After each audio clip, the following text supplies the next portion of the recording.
So here we go. So first of all, I wanted to just take a moment to welcome Rabbi David Fohrman, who's one of my personal mentors and inspirations. Rabbi Fohrman has been the leader of Aleph Beta for many, many years and continues to inspire thousands upon thousands of people around the world, including myself, in not just incredible, incisive perspectives on Tanakh and the human soul, but also just a radical way and a new way of looking at things and noticing things which perhaps we would overlook. And I want to thank you, Rafal, and thank you so much for taking the time and just giving us the opportunity to hear, to think, to appreciate together. Hey, my pleasure. Great to see you. So let's jump in. Rabbi Fohrman, the first time I started looking at the book of Iyov was about 15 years ago, and I listened to one of your shirim on it. That's one of the first starting points that I had on Iyov, because Iyov seems to be this impenetrable book. Everybody knows a little bit of the story, but after that, I feel like people kind of drop off, and that's it. They kind of know the general story, and that's where they leave it. And so there's so much more to it, and I wanted to just spend a little bit of time thinking maybe a little bit together. And so one of the things that interests me, and I was just fascinated about, is that the Gemara takes a lot of time trying to pinpoint when he lived. And there's like theory after theory after theory delivered at the times of Abraham, at the times of Mitzrayim. Was he the times of Moshe Rabbeinu? Was he the time of Shoftim? And you have all these fascinating suggestions, but the Gemara does, and there's even one opinion that Lo Yahayav Lo Nivra, he never really was. He's just this metaphoric character. What do you make of that, of those debates? What's the Gemara trying to convey to us? Yeah, so I'm not sure. I mean, you'd have to look through the Gemara in detail. Those kinds of Gemaras are, I'll just give you my impressions. Sort of the shitchi, sort of superficial response for that, and then maybe a deeper way of looking at it. But the superficial response, I think, is that, and this was a point which I think was made well by Rabbi Eisman in Baltimore, who wrote a commentary on the book of Iyov. And he pretty much said that the fact that there is such a broad spectrum of possibility as to when Iyov lived sort of suggests that he could be at every man at any time. And that's the sort of composite sense that you get from that Gemara. That having been said, my own personal feeling is that probably what's going on in each one of those Manda Amrim in the Gemara is that each one has a particular point that he's making, and that to really go through that Gemara well, you kind of have to go back to the texts and look beyond the particular pasuk which they're quoting to the larger context of the book. This is kind of an approach that I learned from, I forget how to pronounce his name, but Emmanuel Levinas, who, the French literary critic who also was a Talmudic scholar, wrote among his books, I think it's called 9 Talmudic Discussions or something like that. And he basically has a theory of Agadata there. And basically his idea is that whenever the Gemara cites a particular pasuk and kind of compares things, that there's a much larger iceberg underneath that pasuk, and that pasuk is a kind of linchpin, but you've really got to look and see the larger context of the prakim around that and what that pasuk is doing with respect to those prakim, and then come back and see what the Agadata is talking about, and then you begin to see some of the larger meanings of what each one of those things are saying. So I think that beyond just saying that there's 15 different mandamrim as to when he lived, I think what they're really saying is that the issues that Iyov is struggling with can be seen through the prism of each of these other stories. If you like, I stumbled on something recently which I'd love to share with you if you find it interesting, but it's on one of those mandamrim, the notion that Iyov lived in the time of Avram, right? So you've just been learning Iyov with your folks. So if you happen to have a sefer in front of you, an Iyov in front of you, just crack open to the first 2 prakim for a moment, which is really the prologue to the book before you get to the body of the book in terms of all of its poetry, yes, things like that. And then sort of, ask yourself, is there anything there that sort of reminds you of the Avram story? And kind of in the vein of Levinas, I would just pick up and say that there is I'm not sure if it's the Gemara in Bava Basra that you're referring to, but there's another Gemara that talks about Avram and that seems to suggest a kind of Iyov connection to Avram. And let me introduce it to you. It's a Rashi quotes this medrash. Let me see if I can dig up this Rashi here. It is, if you happen to have a Chumash in front of you, open up to the beginning of the story of the Akedah for a moment. Sure, let me pull it out right now. Here we go. Gracious. Here we go. Okay. Okay. So Bereshis Chaf Beis, the Akedah, famously begins with the words Achara Dvarim Ha'eleh, right?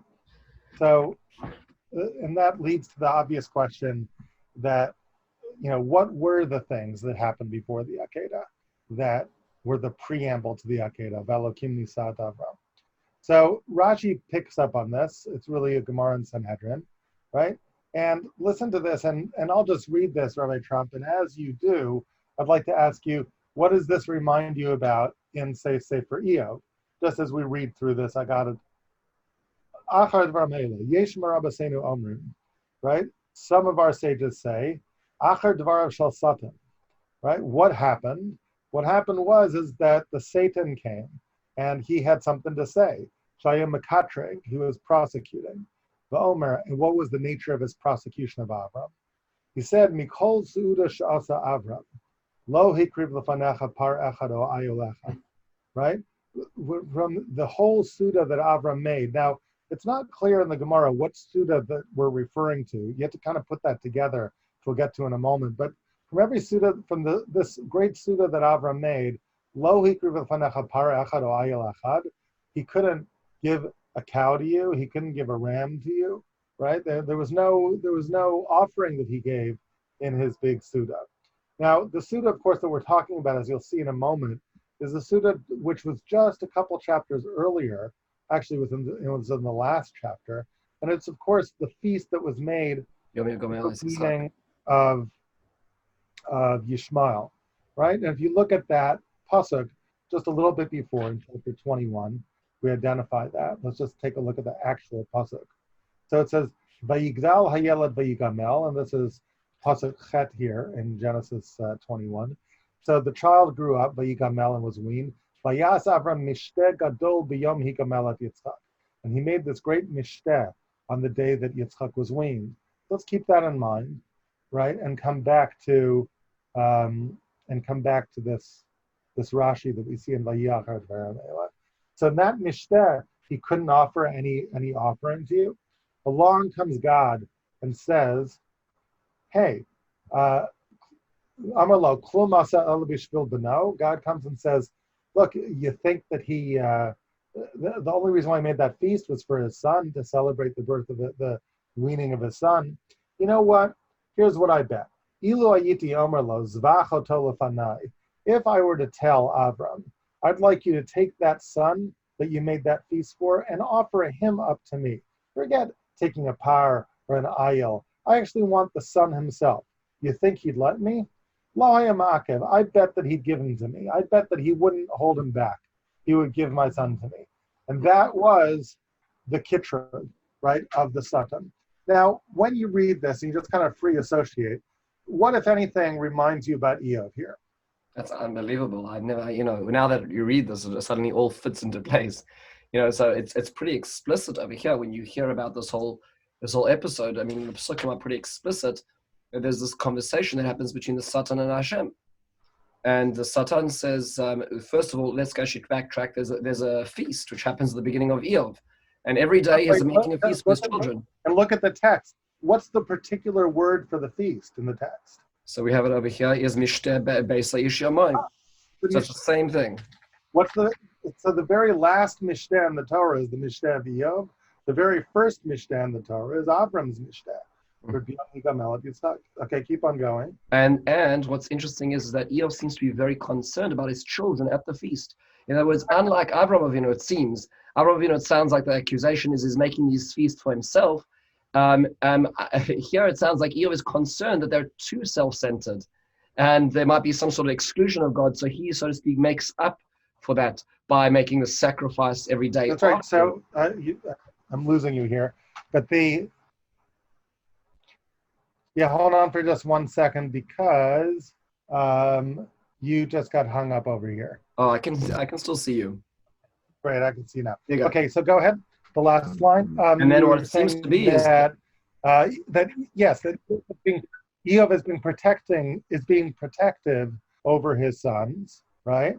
And that seems to be the kind of feeling that you're getting from this Chazal about Avram, right? In a way that the son comes along and says, did he give you anything? And God says, you know what? I bet he'd even give me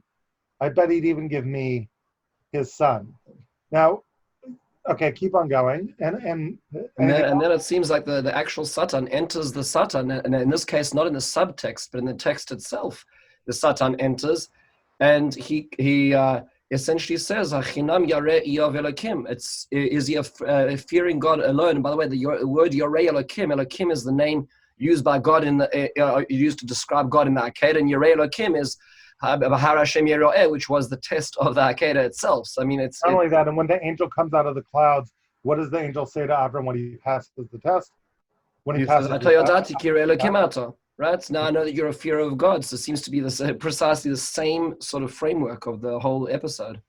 So the question is like here and also, what would you say the tone of this conversation between the Satan and Iyov is?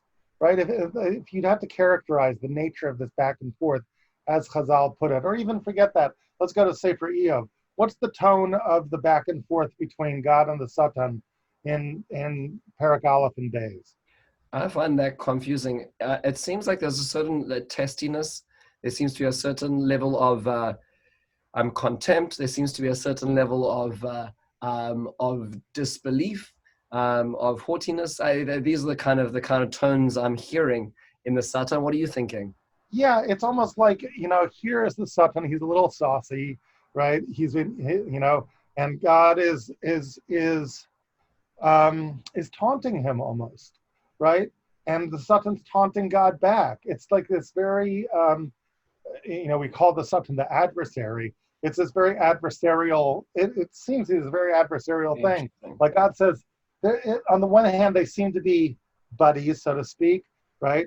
God says, hey, where you been, right? Where you been? And the Satan says, I've been hanging out. I've been hanging out here, I've been hanging out there. I've been seeing things. So God says, Hasamta libcha alav di Iyov, you check out my servant Iyov there, right? And the Satan says, not very impressive. And God says, yeah, all up you want. It's almost like they're playing a poker game and they're pushing and they're bluffing and they're pushing their chips into and if I would ask you, what's the quality of this discussion between God and the Satan? It's exactly the same quality, right? That sense that how long has the Satan is like, Avram, right? He didn't even offer you anything, nothing. And God says, yeah, I'll up you one. You say he didn't offer me anything. If I asked him for his son, he'd give it to me. Watch. I'm saying before you know it, you've got a test. And before you know it, you've got a test in both stories. So this seems to be one of these examples where, again, now I would argue using Levinus's methodology or so, which I think is well-grounded, that this Chazal didn't come out of nowhere, right? It wasn't that Chazal just kind of plucked this out of the air, right?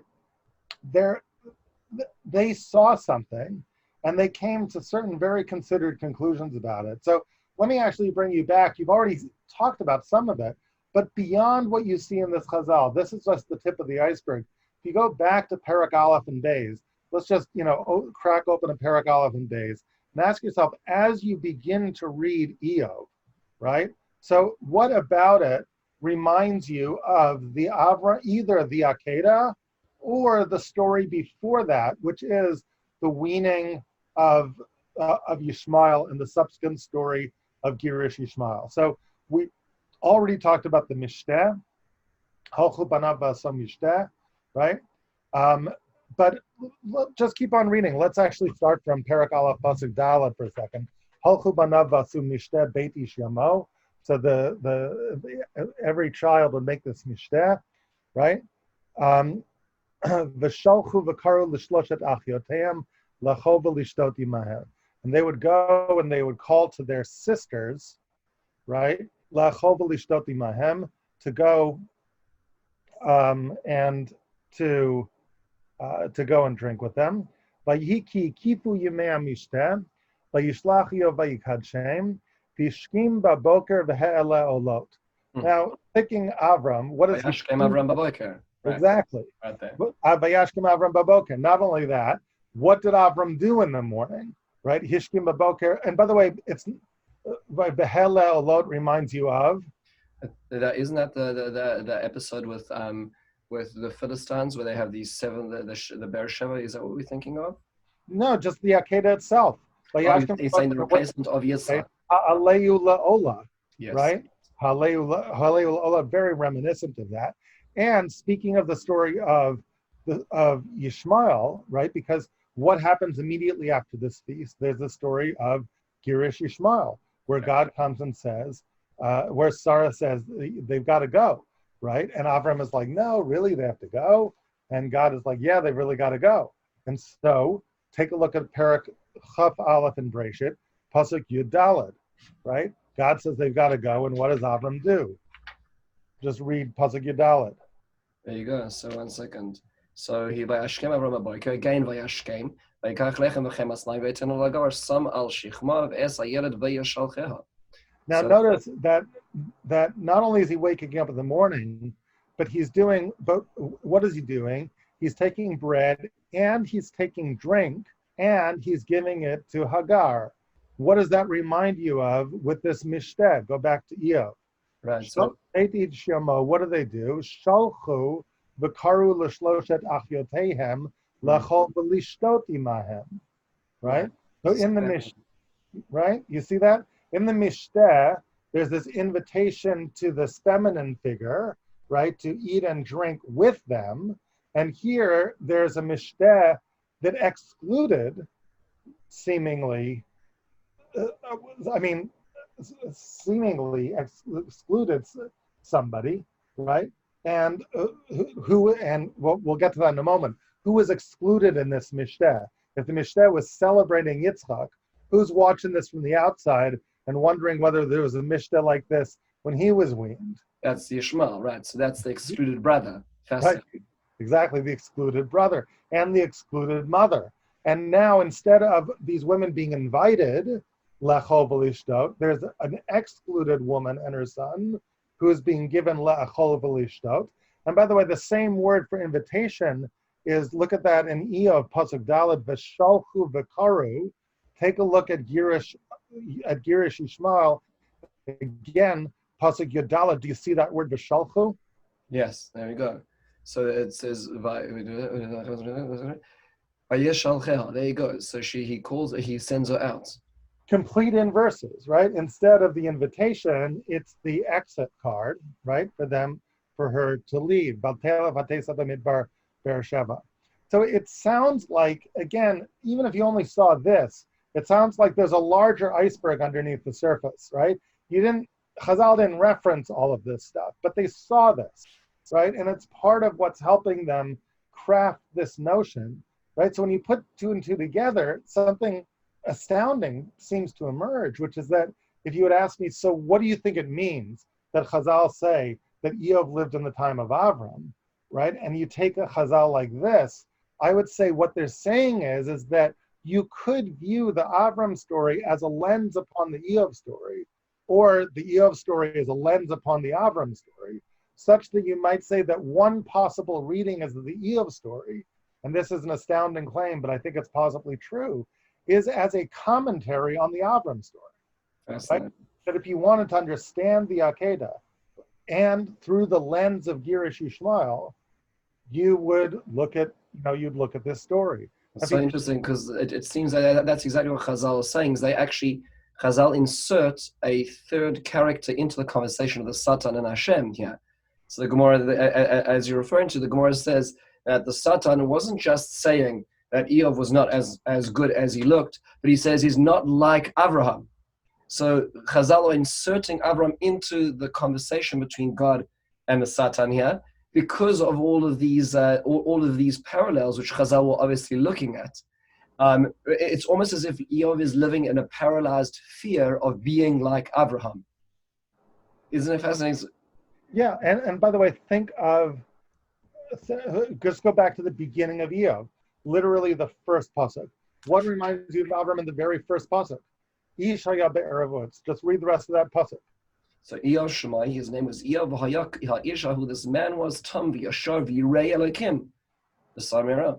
Okay, so Yirei Elokim reminds you of him. At the end of his life, the angel comes and says, "You're Yirei Elokim," right? Yes. What about the word Tam? What does the word Tam remind you of with reference to Avram? That's interesting. That's usually, there's a certain level that refers to Yaakov later on, but it also relates to Noach. When it comes to the life of Abraham, we don't usually associate, we think of Yaakov as Ish Tam, but lo and behold, look at the story of the Brit Milah covenant in chapter 17. What does God want from Avram in the Brit Milah covenant? Tamim, right? Let's see over here. So I want you to be pure. I want you to be. That's the very beginning of the bris. I want you to be, right? Isn't that interesting? So it's almost like Iyov starts off where Abraham ends up. Yes, right? He's got all of these qualities. He's Tam, he's Yirei Elokim, and now, so Tam is clear. It's there in chapter 17. Yirei Elokim is clear. It's there in chapter 22. Yeah, the sure. tricky one is Sar Meirah. The Sar Meirah appear with Avram. By the way, we'll get back to that, but take a look at Pasuk Beis for a moment. Vayivaldu lo shiba banim v'shalosh banot. So would you say he had a lot of kids? He had a lot of kids. Yeah, 7 right? kids. Okay. What does having a lot of kids remind you of with reference to Avram? What was Avram promised? He was Gadol, so he's going to have this large. Right. Wow. Yes. Wow. Right. You'll have a lot of kids, and then Iyov, he's Avodah Rabbah Ma'od. He's got all this stuff, all these kids, right? And right. So now, so what does it all mean? And by the way, that whole thing with the Satan, right? Isn't that strange? When God asked the Satan, say, where you been, Satan? So what's the Satan's answer? You'll find it in verse 7. Take a look at Perek Aleph, Pasuk Zayin. He says over here, he says, Mishut haaretz u'misalech ba'avin, touring the land. What does mishalech remind you of? Misalech lefanai ve'yetamim. Right, about Avraham Avinu himself. But even before hitalech lefanai ve'yetamim, that's in 17. Go back to 13 with Avram. Take a look at Perek Yud Gimel Pasuk Yud Zayin, where you have actually a mandate for Avram to be mitalech. Well, actually, even before he's mitalech before God, Kum hitalech ba'aretz. Kum hitalech ba'aretz. Now read the Satan words once more time. Vayomer. So he says mishut ba'aretz u'mishalech ba'avin, actually touring the land like Avram Avinu. Almost as if there's a sardonic twist. Yeah, I've been touring the land. I've been walking right behind Avram, checking him out, right? Yeah. But I'm not so sure about this guy. So one second, so Fohrman, let's get this straight then. So if this is the case, what it sounds like you're saying is that what the Sukkim seem to be pointing at is that Iyov is starting, so to speak, at the end of the life of Avram with all the accolades and achievements that Avram has had. And it's almost like he's living in this fear of losing them. And that's precisely what the Satan says. He doesn't really own them. He's not like Avraham Avinu. He hasn't achieved them. And that's exactly what happens to him. Is that fascinating? Oh, that's possible. Yeah. So the question, you have to be, I'm not sure. I'm not sure I know what it means, but if you go back to Chazal, now here's where we get our cue to Chazal. Chazal seem to be telling you what they think it means in this Gemara and Sanhedrin that Rashi quotes. What they think it means is it explains the Akedah, which is crazy, because the truth is, if you think about the Akedah, if you are Avram, and God comes out of the clouds and asks you to slaughter your son, right? What challenge do you now have? And think about it, does that challenge resonate with Sefer Iyov at all? That's so interesting. So you're looking the other way down the street. How does Iyov explain the Akedah then, essentially? Um, Yes. Well, in other words, the problem that Avram has is in a way the problem that the reader of Sefer Iyov has, which is it's one thing to serve God when God is nice and he's Rachum and he's Chanun and everything is wonderful. But how do I worship a God in the face of Tzaddik Baralo, right? it's so interesting. How But do I, this is so different, though, Rabbi Fohrman, because what you're saying is Iyov to me always seemed like a post facto experience, meaning Iyov has experienced X, Y, and Z, and now he's trying to put his life back together, and he doesn't understand how to. But what you're saying is that it actually can apply a priori. He is saying, like, when a God presents you with a challenge, like Avraham Avinu is asked to, it's the same problem. in other words, yeah, in other words, the problem in a way, one of the, the Akedah is a terrible nisayon, right? But one of the aspects of the Akedah surely is Tzaddik Baralo, How could right? you do In the this to me? sense that how could you do this to me? What gives you the right to go asking me to take a machine gun and train it on a classroom of kindergartners, right? That you're asking me to do something which is on its prima facie immoral, right? This is right. Just read all the commentary. And we as from Jews, we don't like to think about the Akedah in that way, but that is an issue that you have to deal with in the Akedah. I think Chazal seem to be saying what would make.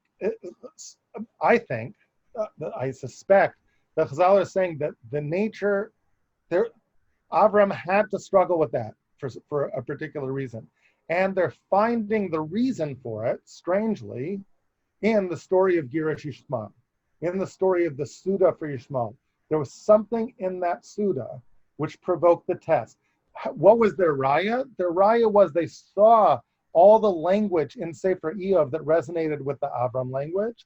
They did the algebra, and they said, what provoked the Satan to come in the Iyov story? The answer was a mishteh did, right? A mishteh that was seeking to sort of guard your child and make sure that God really couldn't get to him. And now ask yourself, okay, the mishteh that Avram makes for Yishmael. Let's talk about Yishmael. God comes out of the clouds and tells Avram that he's going to have Yishmael. It's actually at the end of the circumcision covenant, right? At that point, what's Avram's immediate, that he's going to have Yitzchak. Remember, he already has Yishmael. Yishmael is 13 years old. God comes and says, you're going to have another child, Yitzchak, right? And that's news to Avram. He hadn't heard about it. What's Avram's very first response when God says, you know what? You're going to have this child, Yitzchak. Fascinatingly, it wasn't thanks, that's wonderful, right? It was Lu Yishmael Yechel Lefanecha, right? Oh God, I'm totally fine. Me and Yishmael, we're good, right? And it's like, what's Avram trying to do? It's like, no, I've got it, right? This is my child. Let me just protect him. Let me just bring him up. And God's like, no, I have other plans, right? And it's like Avram is like, no, this is really good, right? And then everything starts to fall apart in chapter 21. What happens? Yitzchak is born. There's this mishteh. Now, seemingly, along comes the Satan, according to Chazal, and the nature of the Kitrug is similar to that of Iyov, which is, if you think about it, what's the similarity between what Chazal are saying about Avram and what the Iyov story is, right? So it sounds like that when Iyov is bringing those sacrifices the next morning, he's really doing it for his child or for himself, essentially. There's a certain level of self-centeredness. Yeah. It's like, because if he's really worried that his children blaspheme God, right, that's the chinuch issue. What should you do? Speak to the children. Don't try to cut the extra slack for them. Instead, he's never talks to the children. What does he do instead? Just offerings the next morning. Insurance policy offerings, right? What's a little life insurance? Just to keep things, to keep God at bay, as it were, from not taking my child. Okay, now when's the moment that Avram starts worrying about a child getting taken from him? That's when Yishmael starts thinking at the feast. Right. Because at the feast, Yishmael is mocking. He's mitzachek, and Sarah goes ballistic. And Sarah's like, no, he's got to go. Now, What was Avram's response to Sarah when Sarah said he's got to go? He's very upset. Oh, Vayera Hadavar Mod B'nei Avram. So Avram thinks that's not nice to send out Ishmael, right? Why don't we talk to God about this? So he and Sarah go to talk to God. And what's God's response? Shema b'kola, listen to her. She's right. Now, what did Avram think was going to happen when he asked God? God all merciful was going to take his side and be nice. Exactly. So imagine how astounded he is when God is like, you know what? She's got a point. Like, there really is no future here. If he's mocking, if he's scornful, if he's rolling his eyes, maybe you were at fault in the past, maybe you didn't bring him up right, whatever. But the bottom line is, there's got to go. And don't worry, Avram, he has a different destiny. I'm going to make him into a great nation, right? Because he does come from you. But you've really just got to let him go and find his own path with her. And you've got Yitzchak, right? Now, let me ask you something. The story of Girish Yishmael is one of the most painful stories in all of Bereshit. And one of the reasons why it's painful is because it ends so badly, right? Hagar gets lost. Her son is like going to die in the desert. And you ask yourself, okay, so here's Avram, who's such a Baal Chesed, right? And such a nice guy. And what does he do? He sends her off with a canteen of water and a loaf of bread into the desert, right? Like anybody could see where that's going to end, right? It's not going to end pretty. So what was that about? That's not such a nice thing to do. And you thought it was such a bad thing. So why didn't you send her with 10 camels full of provisions and a guide taking her to the next city? How come you only sent her with a canteen of water, right? So the answer seems to be, now plug in what Chazal seem to be saying, right? At that feast, right? Did you ever, it's almost as if the way Chazal are seeing that feast is it was an insurance policy, like trying to keep Yitzchak perhaps out of God's reach. You saying that Yishmael's the sacrifice? And Yishmael's this other child that he doesn't want to give up. Almost like Avram finally has these two heirs, and he really wants to hang on to these two heirs. And along comes Sarai, and it's like, no, one of them has got to go. And God is like, one of them has got to go. Now remember, Yerei Elokim, remember when it says, Vayera Hadavar Ma'od B'nei Avram? Avram thought it was really, really bad. And along comes God and says, do it anyway. There is your first moment when the morality of God seems to be questioned, right? Which is, I think it's really mean. That's an Iyov moment. It's an Iyov moment. And along comes God and says, no, she's right. I know you think she's just being mean. She's actually right. And Avram's like, I don't get that, right? Now, what do we know about Iyov according to the very first pasuk? We know he's Yerei Elokim. We know he's Tam. We know one more thing about him. Sar Merah. Sar Merah. Chazal seem to be saying, I think, that was Avram. In Vayera Hadavar Ma'od B'nei Avram, he was Sar Merah. But I feel that Chazal are seeing that almost sardonically. In other words, he was Sar Merah, but was that good?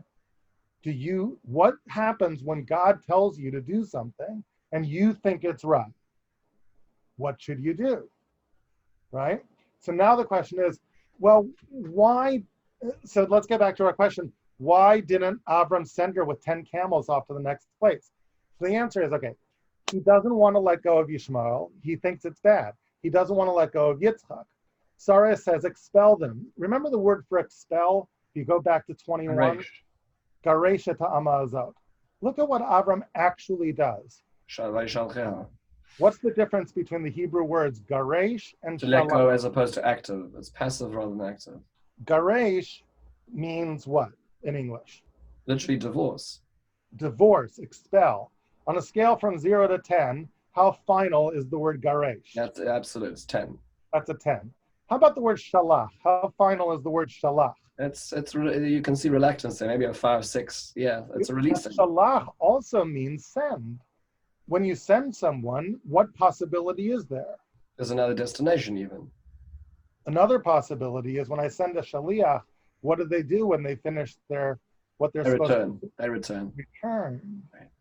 If I send Hagar with only a bottle of water, Uh, uh, only a piece of wow. That's a bread. very incredible suggestion. So he's really, really playing with the command of God, essentially. Exactly. Wow. If I think I know what's right, and that's Ra, right? And God surprisingly comes down on Sarah's side, I'm not going to defy God. I'll do it. You'll nod in the direction But, of the but, law, but you're going to kind of, but what if I just send her with a little loaf of bread and some water when that's used up? And it's not like Hagar never came back and ran away. This is the second story of her running away. What happened the first time a few chapters earlier?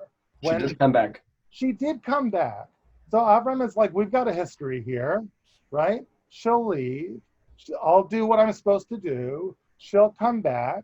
I'll organize it just the right way. And God is like, really?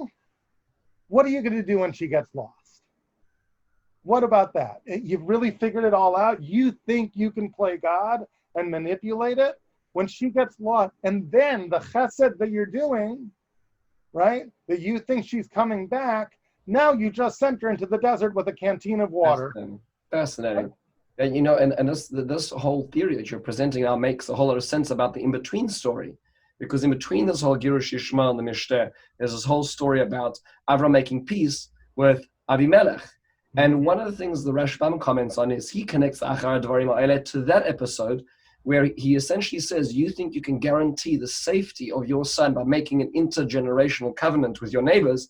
Well, you know what? I'm going to question whether you have your son with you, which is essentially the same theme. Same idea, right. So along comes God and is like, okay, you weren't willing to let go of an heir when there was a spare, right, that you could, Yitzchak, and you wanted to make sure you come back. And remember how God reassures him.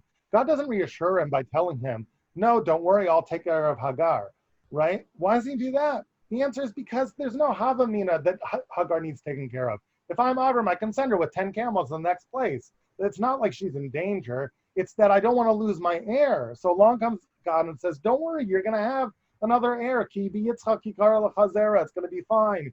It's going to go away. But Avram is Sar Merah. And that's the kitrug of the Satan. The Satan comes along and says, you know what? He was trying to keep his children close. And that's Iyov with his Mishteh, trying to make sure, yeah, I'll fear God. I'll offer him the sacrifices. I'll do everything he says. But I'm just trying to make sure that God doesn't interfere too much in my life.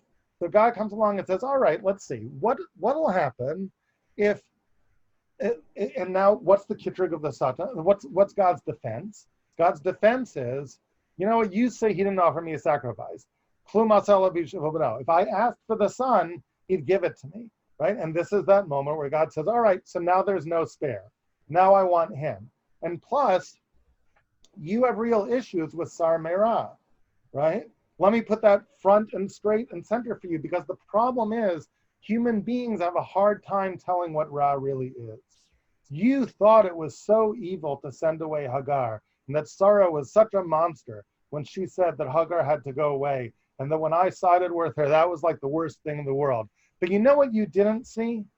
You didn't see how advantageous it was for you to adopt that viewpoint, because you could keep all of your heirs close, right? So you didn't see the self-interest that you had in maintaining your vision of Ra. And the human vision of Ra is very easily corrupted, right? So you ultimately have to trust me that I'm a good God, and that when I tell you to do something that seems to violate, right, your sense of what's right and what's wrong, that ultimately, right, I am a just God, and the things I'm asking for don't come from a place of bias. I'm outside the system, and I can be trusted. So now let me ask you for the thing that really violates your sense of Ra, which is, what if I want the kid back, right? And Avram at that point kind of has to get out of himself and say, you know what? That might seem really Ra for me, but Avram at the end of the day is able to say, you know, in a certain way, what Iyov starts to say has to start playing with Hashem Natan, Hashem Lakach, Yishem Hashem Mevorach, and this question of does God really have a right? And that ultimately he could have a right to ask for my son back. He is a parent. And, the analogy that I often give for this to try to explain it is like if you imagine a custody battle between parents, but imagine a custody battle in a divorce case when there's a mother and a father, and the battle is going to be decided on the basis of not of necessarily of who it's going to be best for the child to be with, but on the basis of din, right? Which is in justice, who is the greater parent, right? So the father says, "Well, I'm the father," and the mother says, "Yeah, but I this baby grew up in my stomach. I nurtured him. I created the child. I nursed the child. I raised the child," right? So the mother wins, because if you had to pick the main parent, it's going to be the mother. But now imagine a three-way custody battle when God knocks on the door. When God says, "Excuse me, I'd like custody of the child. I want the child back here in heaven." Normally, God doesn't make this request. But imagine God says, "You know what? I want the kid." So now the father says, "But I'm the father." The mother says, "Yeah, I had her in this child in my womb for 9 months. I nurtured the kid." You're the lawyer for God. What would you say to assert God's claims in the face of the mother? I allowed this to all happen in the first place. Exactly. Did you make the biochemistry of the womb, mother? Right? You figured it all out. You know exactly how to put together a child. It's the secrets of reproduction. No, you're just a vehicle. I'm the one who created this whole process, so I'm the parent.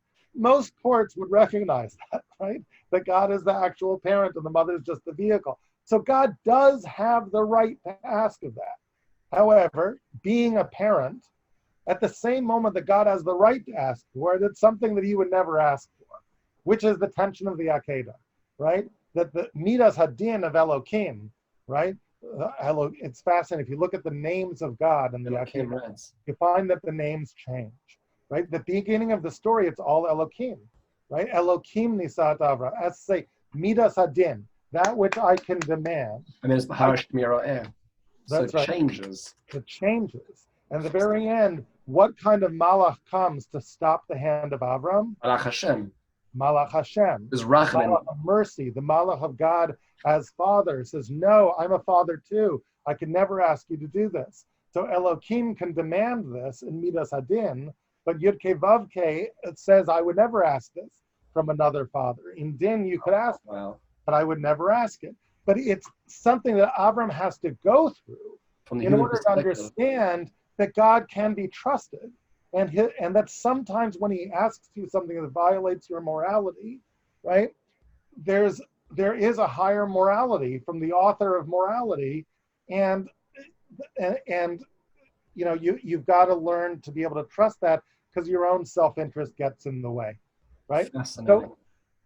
So I think when Chazal say these things about where they're not just casually saying, "Oh, it's something that they've seen a lot in the text." There's a lot of evidence beyond what they do. And if you pull the threads together, you begin to see that there's a kind of commentary putting on, which I think is fascinating. The Chazal seem to actually say there's a way to read Iyov as a commentary on the Avram story to help you understand the Akedah and to understand the role of theodicy within the Avram story. Fascinating. What a different way of looking at things. Yeah. And it's so fascinating because it takes so long for Iyov to process this. It's funny because like he's more of like the people who's witnessed something in life which doesn't make sense, and they're trying to process it. And some people come close, and some people don't come as close to processing and understanding and unpacking this relationship. Yeah. And of course, it's one of the I think one of the interesting questions to ask about the book in general is, I often say in Aleph Beta Land that I quote Mortimer Adler, that one of the things you do when you approach a book is you have to ask the book what genre the book is, right? And sort of the approach that I've given you here is that certainly, and you could argue this in perhaps the prologue to the book, that the genre of the book, I think most people would say the genre of the book is a philosophy book, because they would say the book is struggling with the philosophical question of tzaddik v'ra lo. And to some extent, that's true. But the problem is that if that's true, if the book is only to be viewed through a philosophical lens, one could argue that it's unsatisfying because the end doesn't seem to answer the question in a philosophically coherent way, right? God should just come out of the clouds. He's got 3 chapters to explain himself and explain it to him. Like I can imagine if I were Iyov, you know? So then, and like Iyov, if there's one thing that you trust Iyov for, is that Iyov is somebody who's honest at the end of the day, right? He's going to call you out if he thinks that you're patronizing him. He does it constantly to his friends, right? And that's, you talked to me off camera about chapter 13, right? And the chapters leading up to chapter 13, right? His friends are really kind of trying to sort of a cross between comfort him and sort of intimidate him at the same time. And Iyov's heroism in a way is that he's not having any of it, right? And it's like, if there's an answer that doesn't feel right to him, it's like, no, I don't really think I'm guilty of that. And I don't, or if I am, that doesn't justify what happened to me. So he's an honest kind of guy. So I can imagine, like, if I was Iyov, like, all I want is God to show up and explain himself, right? But it doesn't really happen. It doesn't happen. So, you know, like God comes out of the clouds and says, I'm the creator. Who are you? Right? So I don't know if I'm Iyov, it's like I would say, all right, you're the creator. I get it. You see a lot. You know a lot. I'm going to pull up my lawn chair. I'm going to just sit back. I got time. I'm a pretty smart guy. Explain it to me, right? You just, you know, I'll wait. You tell me everything you need to tell me. Give me all the background you need to ask me. And yet, for some reason, God doesn't do that. There's no, you know, it's poetry. And when you go through and what am I doing using poetry for? You'd never write a book of philosophy in poetry, would you? Like, that's not, it's prose, it's concepts, it's ideas. And I think there's the possibility that the book is not actually only a philosophical book or even primarily a philosophical book. And that even for Avram, the challenge of theodicy is only to some extent a philosophical question. And I think for all of us, that's true. And I think when we struggle with questions of tzaddik v'ralo, it's a very tricky thing. We can delude ourselves into thinking that we're primarily struggling with a philosophical issue. There is an element of philosophy to it. There's an element in which we don't understand, and we think that if only we could be explained it would be fine. But the truth is, I would say the genre of the book is different. It's not really about philosophy. The genre of the book, right, and to some extent, it's because of that the book is such a good book. Because if it were a philosophical book, if God came out of the clouds and, so to speak, explained to Iyov why all this was happening to him, it would have very limited application, right? Because it would explain to Iyov what it is, you know, what it is that suffering means for him. But what does that have to do with me? What does that have to do with any of the rest of us? Who says that I can extrapolate from that, right?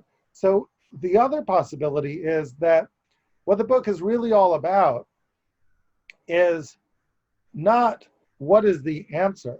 And also, by the way, if the book was about that, it's 38 chapters too long, right? Because like the body of the book is like all this poetry and this discussion between the friends and with Iyov.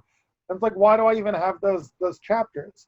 And I think that at some level, the book is not about what the answer to tzaddik v'ralo is, but what it's like. And this is the point I made in that shiur that you listened to, which is that what is it like to live without the answer? What does it look like when you have a relationship with God that is threatened by not having an answer to that? And I live in that space of not having that answer and not really knowing and somehow trusting that this is the right thing to do.